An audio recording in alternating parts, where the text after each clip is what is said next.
Welcome to today's Men's Mental Health Journal. So what am I going to talk about today? Let's see. We talked about Awaken. How am I feeling right now? I'm feeling pretty good. Went for a run. Feeling like more connected to myself and who I am. And I like even the last year, like I've not been someone who's like pushed away who he is to impress anyone else. Now and then, can you do something out of character that's not in line with your truth? Of course, because we're human. I'd say I'm pretty good at sticking to who I am, but I'd like developed it even more. Particularly recently, I think what's really shaped me connecting to me is hardships and challenges and setbacks. Because I realise how strong and resilient and courageous I really am.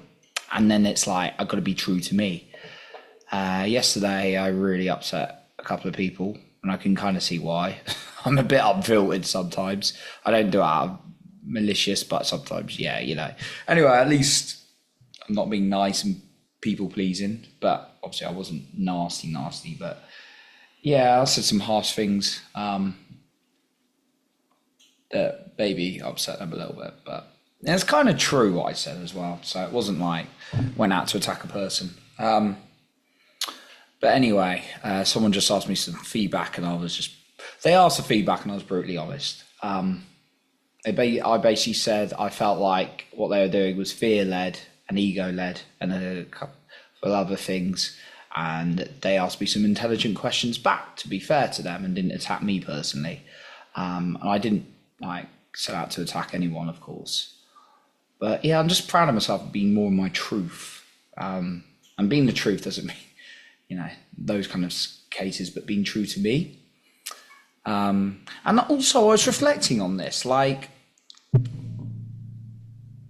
just really proud with the boundaries I put in place in dating and relationships.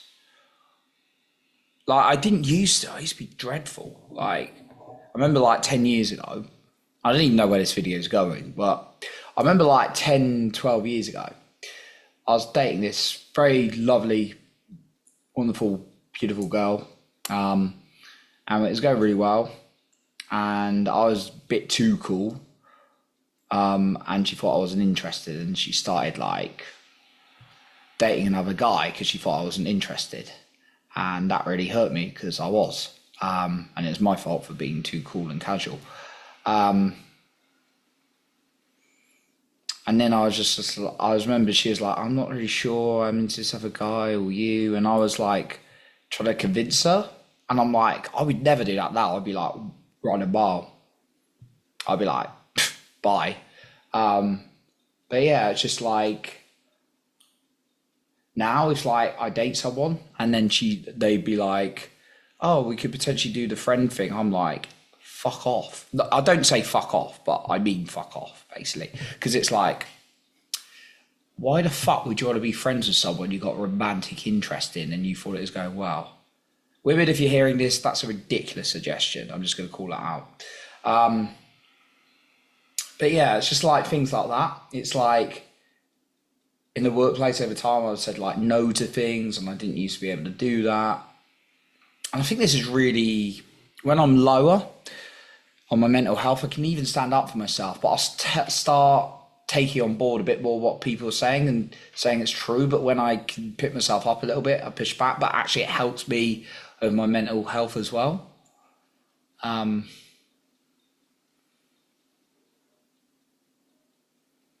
Yeah. So it's just things like that. It's and I always by the way, go back to the friend thing. I always say it the right way. I say, look, I was romantically interested in you. It's not worked out. That's totally cool. But I don't want to be friends. We're probably better to lose contact, but it's nice to meet you. That's the way I put it. Or something along those lines. Or no, I don't want to be friends is a good one. And yeah, it's what I want to say to you is a man, and not just about dating, but in life, it's if you don't want something, don't settle for it. because it can be mentally like draining when you do. You know, there's certain things you have to do, like you may have to pay the bills for a job you don't like temporarily. You now and then have to do things, but it's like remove as many things that you don't want from your life. You know, sometimes you can't have what you want, like the instance of dating and relationships. You sometimes they're just not into you, and that's okay, and you've got to walk away. But you can say no to friendship because you don't want it. For me, that's quite insulting actually if they know I'm into them. And other people, like some people just try, like, and this is, you know, this is in general, like people will compliment you and like these things let you down, and actually I find that quite insulting. Once I was let go of a role and they were telling me all the good stuff about me, and I'm like, why the fuck don't you just be honest with me and tell me like what's wrong here rather than trying to sugarcoat this shit, right? When you share, for me, sharing your authentic voice, obviously in a better tailored way than that maybe, also being real to yourself, being with your true voice and who you are and what you want is really something that's helped me mentally. Now, obviously, there's the thoughts and things in the back of my mind to still deal with. But yeah, that really helps me. I remember just like even pushing back against people high level in the organization, and I just like said what I believe. It makes me feel really good about myself because I'm standing up for me. Now, it's not an ego thing. It's not like I'm just going to argue people for the sake of it. It's about loving yourself by standing up for yourself. And for me, that's a really, really powerful thing. And of course, like, you know, there's a line, if you go and start like just having a go at everyone for everything you don't like, that can go into like the ego bit and like fear led. But so there is a line. But yeah, make sure you do what you want to do best for you. That'd be my advice today. And that's really helped me mentally. So I don't really know where I was going with that. I'm going to get ready for my podcast interview that I'm interviewing someone, and then I will speak to you tomorrow.